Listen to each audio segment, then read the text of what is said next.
It's no secret that Shiny Happy People is R.E.M's most divisive tune. For a band that was known for delivering introspective and brooding songs, it was quite a shock when they released an optimistic, upbeat pop song about the joys of growing flowers and holding hands.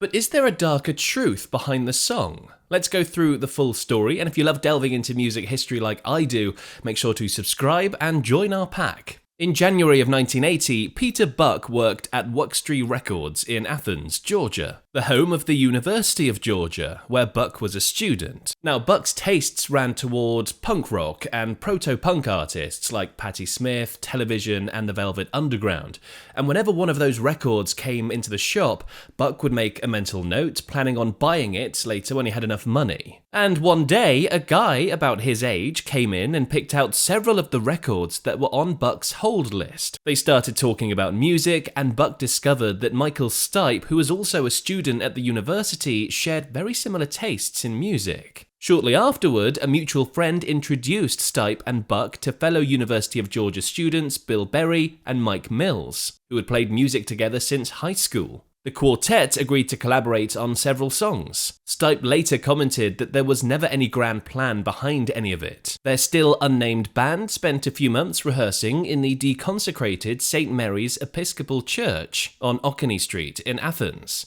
Less than 3 months after getting together, they played their first gig in the church where they rehearsed. It was a birthday party for the friend that had brought them together, Kathleen O'Brien. And they'd already written enough songs to complement their setlist of mainly 60s and 70s covers. And side note, if R.E.M. played my local church, Religion would be much more interesting to me. They soon signed with IRS Records, a label co-founded by Miles Copeland III, brother of Police drummer Stuart Copeland. Now, IRS was formed as the new wave or alternative subsidiary of Universal Music Group. Besides R.E.M., they would go on to represent the Go-Go's, Wall of Voodoo, and Fine Young Cannibals. Ironically, the band they could never get was the Police. Starting with 1983's Murmur, which contained their first single, Radio Free Europe, they put out an album every year for IRS. Boosted initially by campus radio and then FM airplay and MTV, those first 5 IRS albums all reached the top 40 in album sales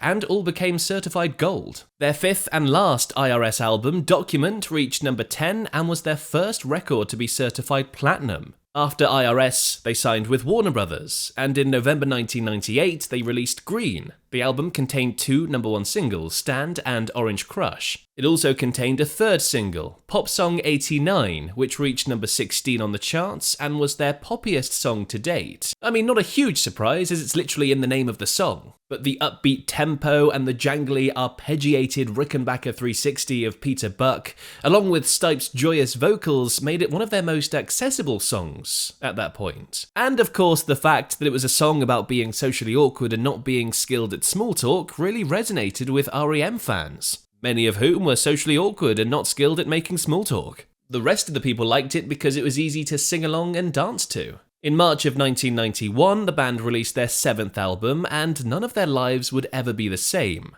Out of Time saw the band win their first Grammy for Alternative Album of the Year, as well as picking up additional statues for Best Pop Performance by a Duo or Group, with vocals and Best Music Video, short form, for Losing My Religion. That song, which would go on to become their biggest selling single, was embraced by agnostics all over the world. But it had nothing to do with religion. So what was it about? Well, maybe I'll let you know in a future video, if there's enough of you telling me you want that in the comments. The 2nd single off that album took the elements of Pop Song 89 and turned them up to 11.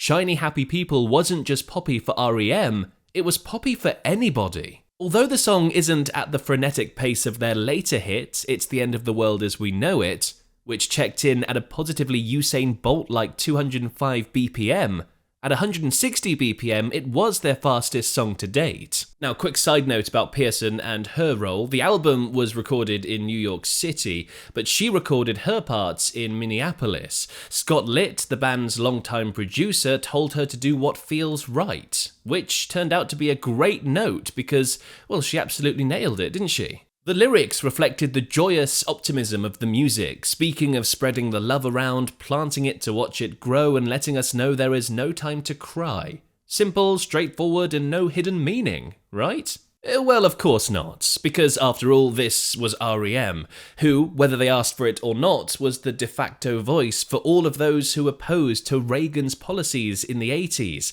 and later the First Gulf War, which began in 1990. Every song from R.E.M was deconstructed, as people searched for the deeper meaning behind the songs. Shiny Happy People was no exception, and it didn't take long for a theory to emerge. That theory grew throughout the years and is accepted as fact by the vast majority of fans to this day. In 1989, people watched in real time as hundreds of thousands of Chinese students defied the authoritarian regime by descending on Beijing's Tiananmen Square and refusing to leave until their demands for some nominal democratic reforms were implemented. As a compromise, the government said, "Well, we can't do that, but we can give you some posters."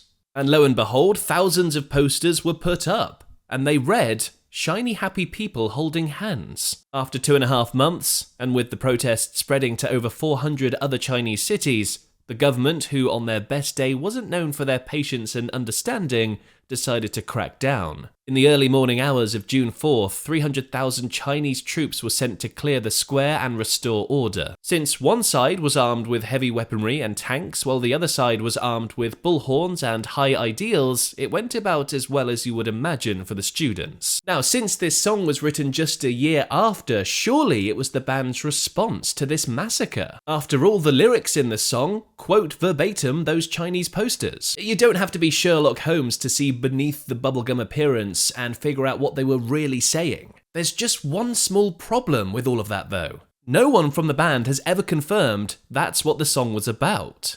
Ever. Not once. In fact, Stipe insists it was a children's song. To lend further credence to Stipe's claim, the band performed the song, which was retitled Happy Furry Monsters, on Sesame Street in 1998. Joining Stipe, Buck, and Mills was a Muppet dressed as Kate Pearson, complete with red hair and a red dress like the one she wore in the video. And this would be one of only 2 times the band ever performed this song in public.